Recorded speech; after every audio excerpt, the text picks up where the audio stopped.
Hello everybody, welcome to Bedrock Basics, episode number 4. Today I'm working on my storage system, and I'll show you a little bit about a good way to cultivate some trees. Okay, so looking over here, you can see that I've put the blueprint out for the foundation of what are going to be just some warehouses or storage buildings. I realized that right away I had to make this a priority project because I've got a whole bunch of chests just lying out in the middle of a field, and just it works, but it's just not acceptable. We got to clean this up. And as you can see, we're in this open area that used to be a village, and we've done quite a bit of excavation, so the chests are primarily filled with dirt and cobblestone right now, which is very useful, but we have to have an organized way of holding it. So, fast forward and we will get this done, and there they are. Just some basic structures of local jungle wood logs and some cobblestone structure, and we'll show you the inside in a moment. We have warehouse 1, warehouse 2, 3, and 4 for simple naming. Now, if you put your chests out sideways, you can see you'll have, in this space, 4 by 5. That's 20 chests that will fit in that area. But if you just turn them sideways, you can still access them all, and you have double the capacity. So 20 would fit on the one wall, and 40 will fit this way. And they're all double chests that you can get at just by being selective.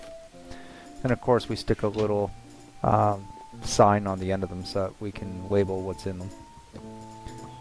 So we'll get rid of this inefficient way, and we'll put them sideways for double the capacity. Nice.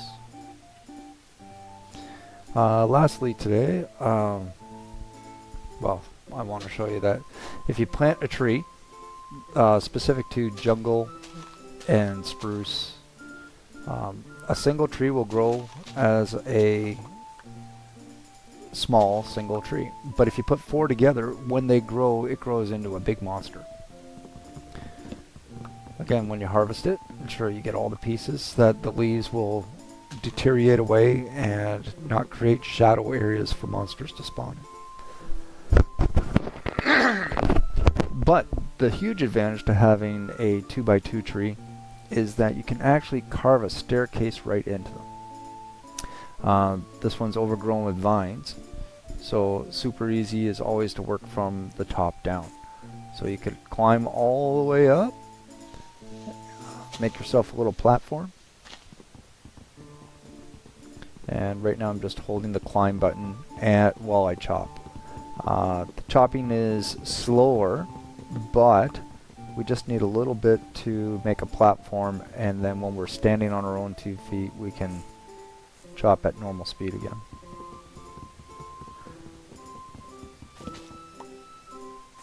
There we go. And then from the top down, it becomes an easy matter to make sure you get all the lumber in an efficient collecting manner. Like, there's lots of ways to do it.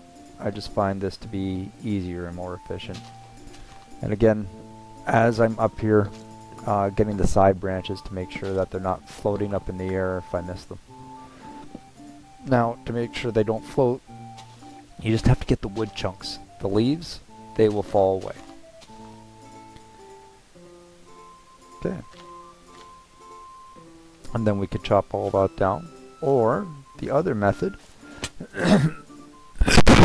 in a 2x2 area, is it's just big enough to basically carve a spiral staircase into them.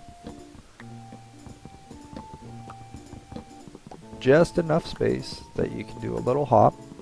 So above my head, it's the two spaces for my body height plus 1 above. And we don't do any more than that, otherwise the stairwell won't work and you'll fall off. But if you do the minimum space required, you can make a spiral stairwell that will go all the way up, never ending. It doesn't look very pretty, but when we're going to remove all the pieces anyway, so the way it looks is extremely temporary.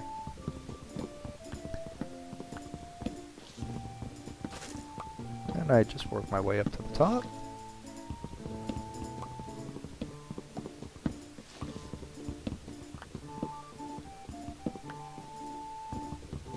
And the other thing I'll show you once we get this cleared away is the vast difference between how much you get from one sapling that grew into one tree, or just stick 4 saplings together into a 2x2 tree.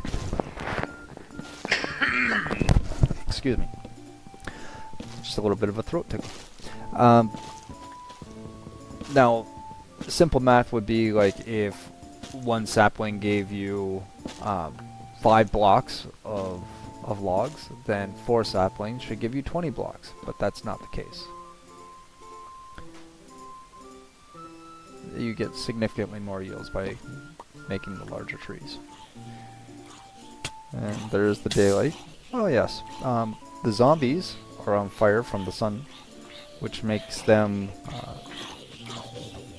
if they hit you when they're on fire, you're gonna catch fire.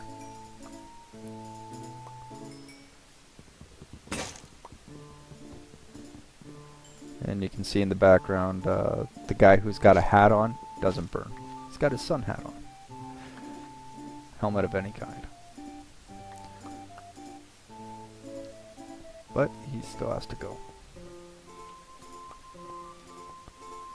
And again, on hard difficulty, the monsters can wear armor, which can potentially drop as loot for you.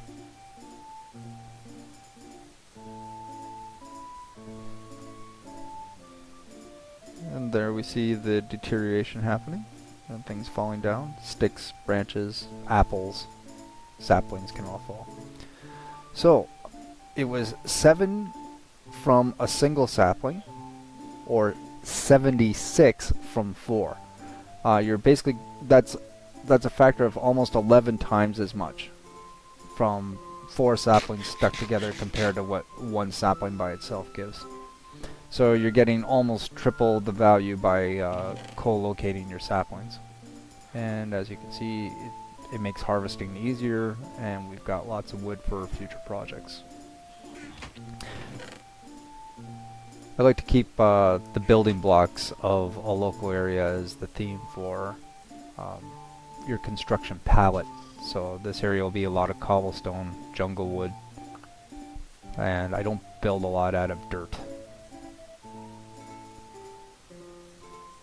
Underground, deep underground, the palette will become more like deep slate and other stones that you find there. So, there we have it. Got a large cleared area for our future buildings, and I don't want to spoil too much, but I've got ideas in my head that will take shape over the next few episodes. And until then, I thank you for joining me, and I look forward to seeing you again on the next episode. Have a nice, relaxing Minecraft day. Bye-bye.